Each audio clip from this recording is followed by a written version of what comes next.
This is DME TV and you are watching our program DME Dialogue.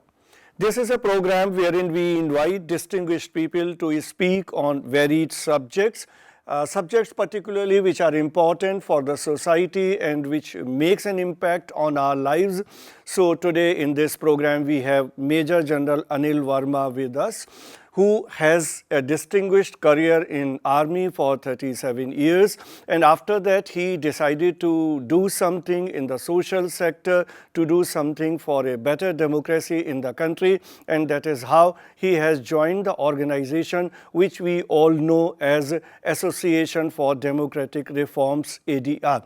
So Major General Verma, welcome to this program, and we are thankful that you decided to spare some time with us for this interview. Thank you, Professor Saxena. So to begin with, you have a long career in army and serving the country.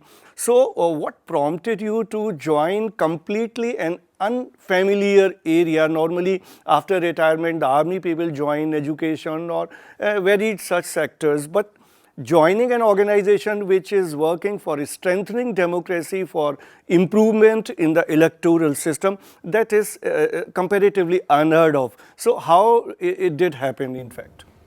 Okay, so I had decided that after retirement I will not take up the normal route which most of the army officers take.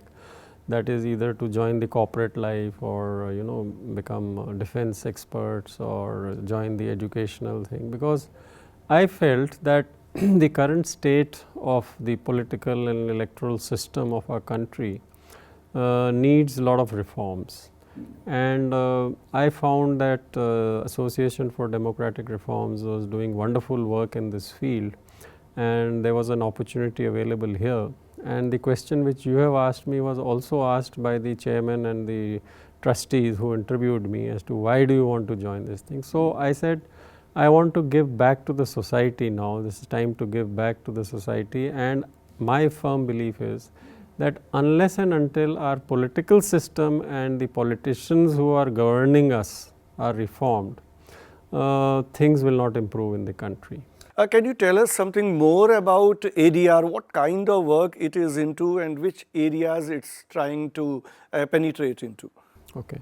So ADR was basically started in 1999 by a group of professors, around 11 of them, from the Indian Institute of Management at Ahmedabad, because they thought that at that point of time there are too many criminal elements entering the politics, and there is too much of money power there in the electoral system. So they filed a petition in the Delhi High Court that a common man doesn't know anything about the person who is contesting elections in our country, and it's a mandatory thing as per the constitution. We should know whom are we voting for. Yeah. So that is how the process started, and they won this PIL, and then it was contested by all the 22 political parties and the government of that time. So it went to Supreme Court. So basically after a battle of 3-4 years, finally in 2003 the Supreme Court overturned the ordinance which the government was trying to bring in, and said that this is a constitutional right of a common man to know whom they are voting for, to know details, and that was the beginning of ADR. But one instant question that comes to my mind, why this thought came so late in India? We became a democracy, a republic in 1950, and we have such a good constitution, very comprehensive constitution covering so many areas, and everything has been very meticulously laid down. And then if we talk about the legislations relating to elections, we have Representation of People's Act. All these things are there, the constitutional and the legal things. But why this kind of aspect did not come to the mind of the constitution makers, that I mean, for democracy this transparency has to be there and people have to be informed. This is a very basic thing. So why the country took so long to think on this issue? Okay, if I may quote two people here. One is that Mr. C. Rajagopalachari, when he was in prison in 1922, he used to write, and then that was later published as a book called Prison Diaries. in that, 1922, please mark the date, he had written that when India gets independence, whenever, I shudder to think what will happen if the politicians are involved in the type of corruption and money making and criminality as I foresee. So please see that in 1922 that wise old man had seen what is our mentality and what type of people we are. The second thing which I want to quote is Dr. Rajendra Prasad ji. During the Constituent Assembly debates in 1949, he stated, you spoke about the Constitution. Yes. So he says, Constitution is a lifeless thing. By its own, on its own, it cannot do anything. It has to be run by people. And I hope that once India gets independent, the type of people with noble character will man the governments, and then only the Constitution can function. So now you can understand that this thinking, this doubt was existing in the minds of even our forebearers of the democratic system. So there are a lot of problems areas, and as to how this came to such a pass is the fact that because of the winnability thing and all political parties want to come to power, they use all means. So this will remain there, whatever work you are doing or other organizations are doing in this area, and whatever electoral reforms happen, something has happened, something more might be happening legally or otherwise. But if our mentality is such that winnability is the final thing, then whatever reforms are happening, it will make no impact. So that is why there are a number of measures which are required to be taken. So one of them is advocacy. We need to make people aware. We need to talk to the young people, tell them that this is your future at stake. The current situation in which we are in, if you don't participate as an active citizen, like there is a saying, in Hindi we call it, Praja hi Prabhu hai. There is a saying by a famous judiciary, this thing also, Felix Frankfurter, who has also said the same thing. That the citizen is the most important person in a democracy. So unless and until we realize that and we take active participatory measures in the electoral and political system of our country, and we make efforts to improve it, and then is the issue of the mindset change, the societal things which we have to change the society, the way people think. We have to make sure that they go above the issues of caste, creed, religion and all that on the basis of which they vote. This is something which has to be taken up at multiple platforms. I mean, the society cannot be reformed overnight. So a lot of legal measures need to be taken. So legislature, the parliament is important. The executive has to function that way. And then judiciary is also important in the whole process. And then obviously the civil society. And all these institutions have to work in tandem. Otherwise, no reform is possible. Absolutely. If I may take all these pillars of the democracy one by one. All the electoral reforms which have taken so far, I would say 85 to 90% of them have been through the judicial route. The executive has done very little to, they call it reforms, but they are actually going the other way. When they talk about transparency, they are actually increasing opacity. So the executive is the one which has to be, pressure has to be built on them. Otherwise, on their own, they would like the status quo to be maintained. The third thing is the administration or the bureaucrats, I would say. They have a very important role to play because they are the ones who execute the policies of the governments. So if corruption is reduced and they are able to deliver good governance to the common man, the system would have been achieved. And coming to the fourth pillar of democracy is the media. Media plays an extremely important role in making the people aware of what actually is going on.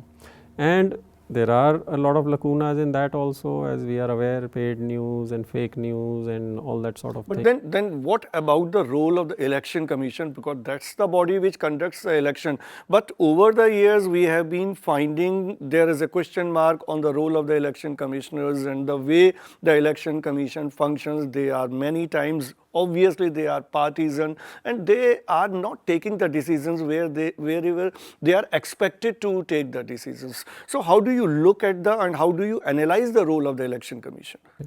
So, Election Commission, let me tell you, is considered, and by no less a person than Hillary Clinton. She made a statement that this is a gold standard, Indian Election Commission.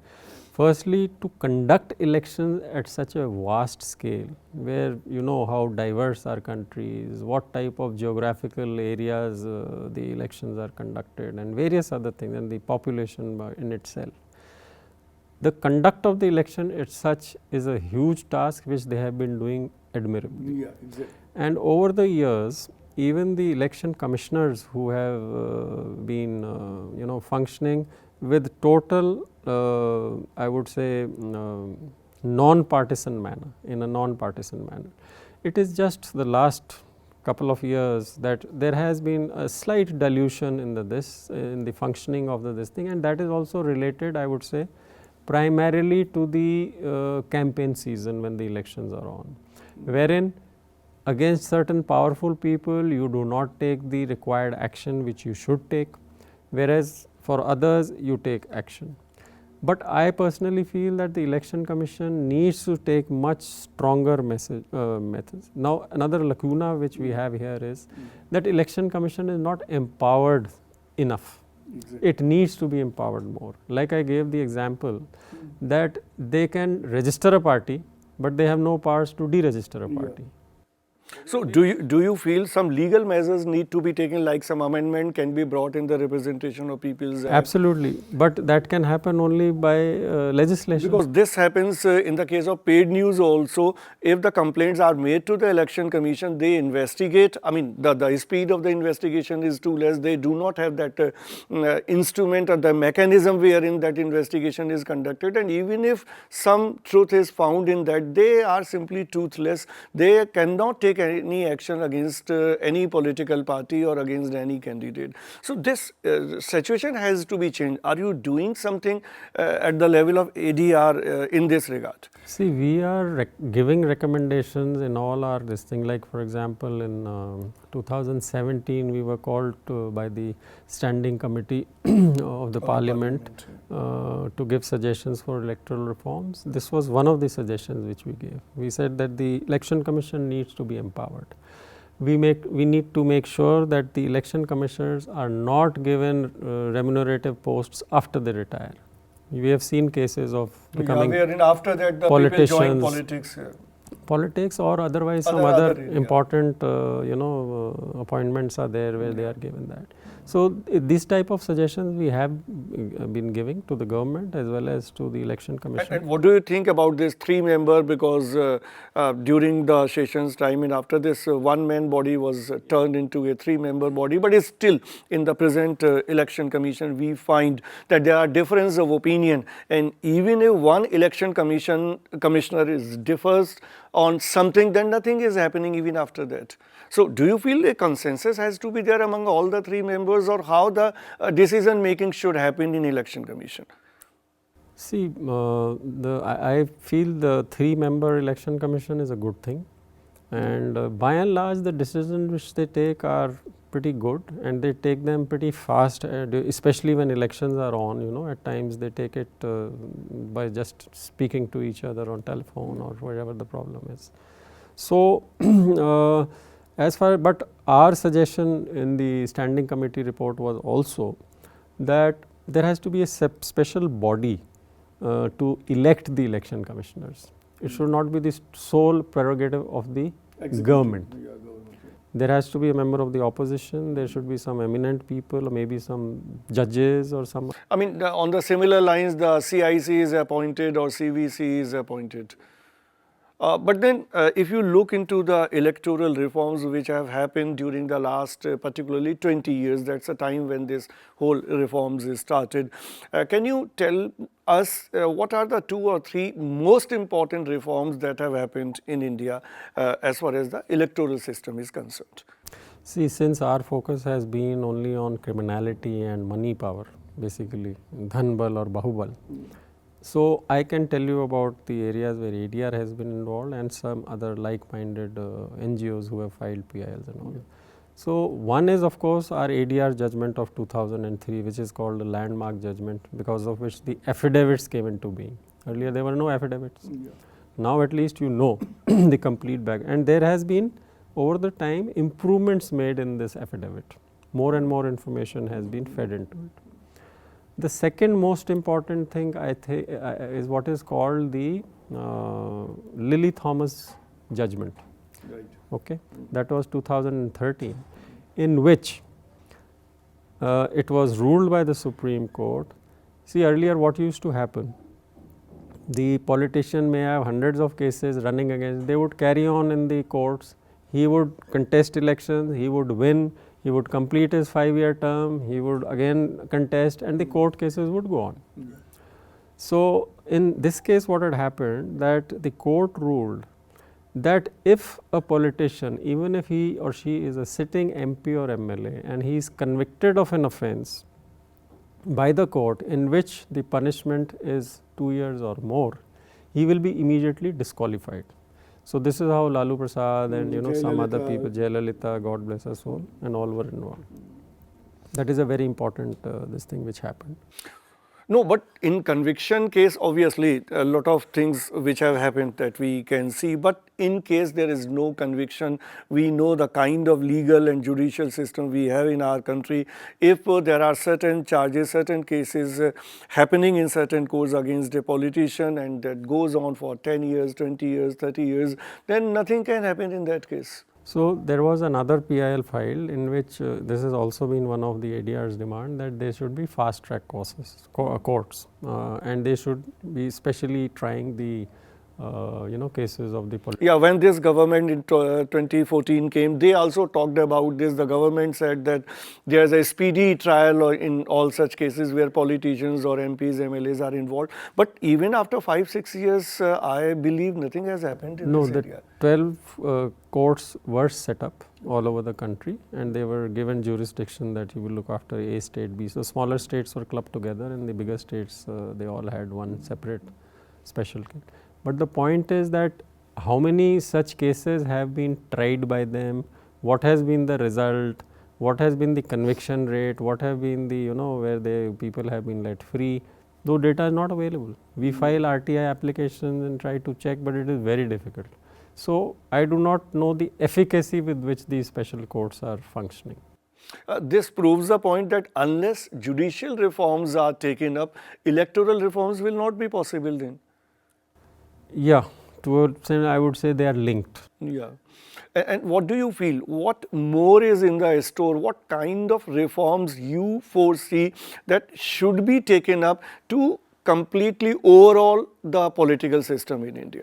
See, like I said earlier, we are against criminality and money power. So, one important thing as far as the criminality goes is, and this thing is going on, some PIL in the Supreme Court as of now also, I think today also something was to be done, is that people with criminal cases which have punishment of 2 years to 5 years or something should not be allowed to contest elections, where cognizance has been taken of the offence and some magistrate or some judge or somebody has taken judicial cognizance of that.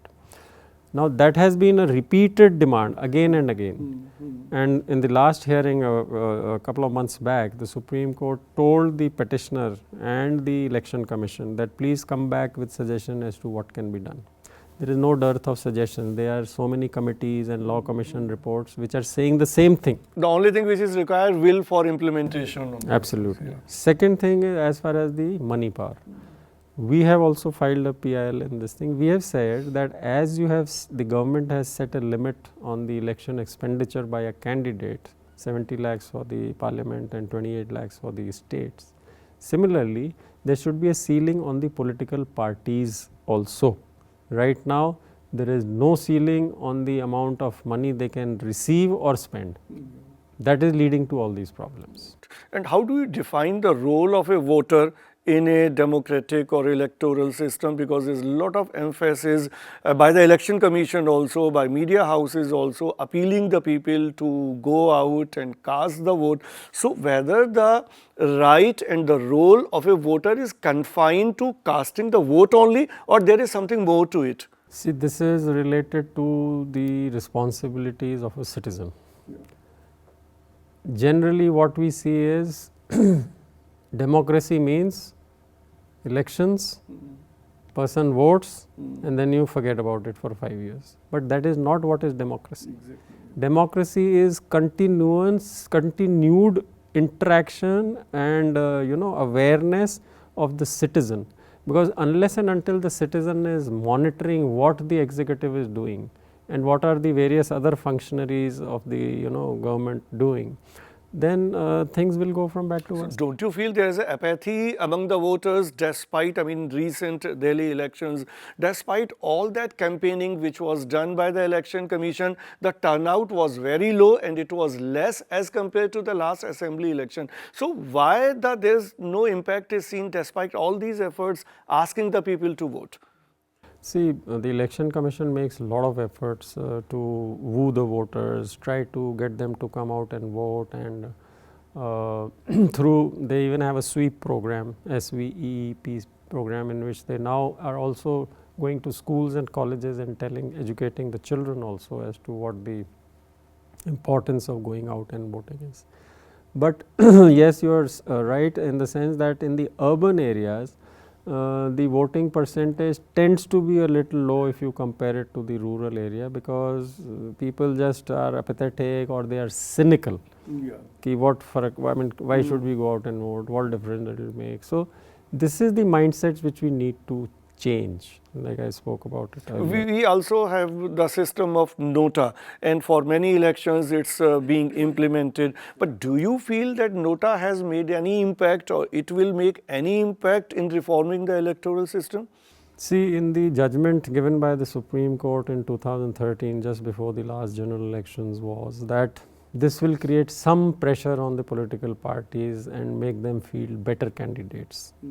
But unfortunately, that has not happened, though the percentage of vota in certain states is increasing with every election. It is increasing, more and more people are showing, but it is just showing their dissent to the type of candidates which have been fielded by the political parties. But our recommendation is that it should now go to the next step. There should be a law passed in which, if in a constituency the nota votes are more than which any candidate has secured, then those candidates should be barred from contesting elections for 5 years, and a fresh set of faces should come up and election should be held. Right. Do you feel making political parties a legal entity will work? Because nowadays we do not have any specific law dealing with political parties, and not much has been said in the constitution also. No particular law is there dealing with this kind of problem. So do you feel any such law can be made wherein political parties can be regulated and they are bound to abide by the laws of the country? Absolutely. That is one of our recommendations. As a matter of fact, I think in 2010, ADR had requested retired Chief Justice Venkat Chalia and some other judges. They produced a draft bill in which the framework for act for the regulating the political parties was made. But as it always happens, it is not given any due importance, and because basically the political parties themselves do not wish to be controlled by any law. And talking about the rights of the voters, as I earlier asked a question, do you feel that the voters should be given the right to recall their representatives if they are not working? So this right to recall has also been discussed and debated quite in detail, but what my experience is that the Election Commission as well as the law experts, they are not in favor of right to recall, because it has got too many administrative problems. Right. You will be constantly in a state of this thing, elections. Second, how much time do you give a chap to judge whether he is functioning well or not? When do you decide to recall? It has too many problems for a country like India. But as a voter, I feel that I have always been casting the vote, but I have never been enjoying the right to contest the election because I don't have money in my pocket. So don't you feel that this right should also be thought of to be given to a voter, which we can call as to right to contest election? See that nobody is stopping you if you No, but that there is a mismatch as far as the poverty line is concerned or per capita income is concerned, and the expenditure that has been prescribed by the election commission. If I don't have 50 lakh, the election commission has said that 50 lakhs can be spent, for instance, but I don't have 50 lakhs in my pocket. This means I am being denied of contesting the election. See that it can be debated. We can work out some system wherein the political parties should fund such candidates who are poor or who don't have enough money. Some such system will have to be worked out, and especially I would say for women candidates, because they are the ones who are, they don't have the wherewithal and the money and the backing to contest elections. And then talking about the reservation for women, as you talked about women, that has not happened despite so many debates, so many attempts being made on this issue. It is very important. It needs to be done at the earliest.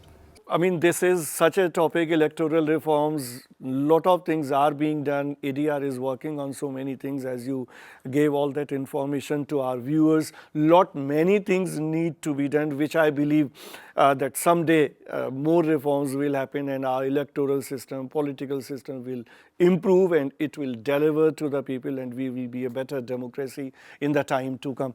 Thanks, Major General Verma, to be with us and talking to us on such a vital issue. So that was Major General Verma, who was talking to us on electoral reforms. You are watching our program DME Dialogue. Keep watching DME TV.